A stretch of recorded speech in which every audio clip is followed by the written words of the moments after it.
Okey, bismillahirrahmanirrahim. Assalamualaikum warahmatullahi wabarakatuh. Kita lihat pelajaran seterusnya, iaitu pelajaran yang keempat, sifat mahmudah sabar. Sifat yang terpuji iaitu sifat sabar. Sabar ni ada 3 keadaan. Sabar dalam taat kepada Allah, sabar dalam berhenti ataupun tidak melakukan maksiat, sabar dalam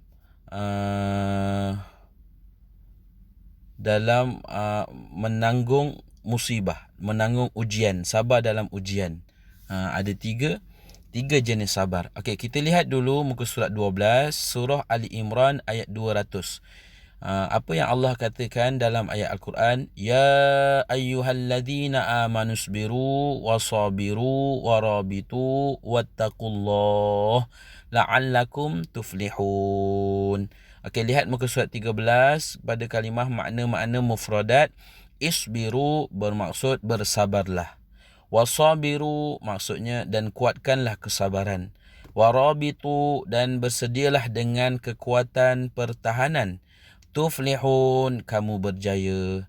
Okey, maksud ayat dalam surah Al-Imran yang dibacakan tadi, ya ayyuhalladzina amanu, wahai orang-orang yang beriman, isbiru, bersabarlah kamu, wasabiru, dan kuatkanlah kesabaran kamu, warabitu, dan bersedialah, wattaqullah, serta bertakwalah kepada Allah, la'allakum tuflihun, supaya kamu berjaya, iaitu mencapai kemenangan, berjaya di dunia dan juga di akhirat.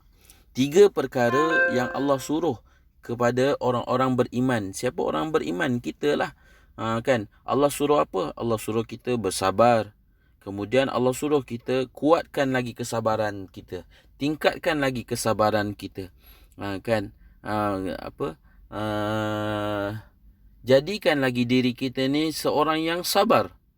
Kemudian warabitu, bersedialah dengan apa jua keadaan, cabaran, musibah, dugaan, kan, bersedia. Jangan kita mengeluh, jangan kita tidak mampu untuk menempuh, kan, merasa putus asa. Itu adalah perkara yang dilarang oleh Allah dan Rasulnya dalam Islam. Jadi kita hendaklah bersedia, terutamanya dalam ujian kehidupan. Kan, ujian sebagai pelajar, ujian sebagai seorang anak, kan. Kemudian wattaqullah, dan bertakwalah kamu kepada Allah, la'allakum tuflihun, supaya kamu berjaya mencapai kemenangan. Okey, tengok huraian ayat. Maksud sabar adalah menahan diri menanggung sesuatu. Sabar ni adalah menahan diri kita ni daripada menanggung sesuatu perkara. Kan, dalam apa juga keadaan kita kena sabar. Kita tahan diri kita supaya tidak hilang sabar. Kedua, umat Islam dituntut supaya sabar dan meneruskan kesabaran. Kita sebagai orang Islam dituntut supaya mempunyai sifat sabar dan juga teruskan kesabaran kita tu. Tingkatkan lagi kesabaran kita tu. Kan, jangan mudah nak marah, jangan mudah nak meninggi suara, jangan mudah terpedaya. Banyakkan bersabar. Sebab sabar ni adalah satu sifat yang terpuji, sifat yang dituntut, sifat yang disukai oleh Allah dan Nabi Muhammad. Sedangkan Nabi Muhammad itu sendiri sabarnya terlampau tinggi. Nabi Muhammad pernah dizalimi, dibaling batu dengan orang-orang kafir, orang-orang kafir musyrikin, diseksa sehingga kan satu tahap tu, kan, orang baling batu pada Nabi Muhammad sehingga berdarah Nabi Muhammad tu jatuh ke kasutnya, sampai Nabi Muhammad berjalan berkecak-kecak. Maksudnya darahnya tu banyak mengalir. Kan, lalu Allah perintahkan malaikat yang ada di sekitar situ, yang ada di gunung, di bukit yang Nabi Muhammad berada tu, kan, supaya malaikat jumpa pada Nabi Muhammad. Malaikat pun jumpa Nabi Muhammad. Ya Muhammad, nak tak aku balas balik apa yang dia dah buat pada engkau? Nabi Muhammad kata apa? Tak perlu balas. Mereka tak tahu pun. Malah Nabi Muhammad doakan supaya mereka tu mendapat hidayah, mendapat petunjuk daripada Allah. Sabarnya Nabi Muhammad tu. Kan inilah salah satunya contoh sabar yang kita kena ikut dan contohi, iaitu sabar Nabi Muhammad. Yang ketiga, umat Islam wajib mempertahankan agama dalam medan perjuangan. Dalam apa jua keadaan pun, kita sebagai orang Islam hendaklah mempertahankan agama kita, mempertahankan maruah kita, mempertahankan iman kita. Okey. Keempat, jenis-jenis sabar. Ini yang Ustaz sebut daripada awal tadi, iaitu jenis sabar. Pertama sekali, sabar dalam melakukan taat kepada Allah. Sabar dalam beribadah. Sabar dalam menuntut ilmu. Sabar dalam mencari keredaan Allah. Dalam belajar kena sabar.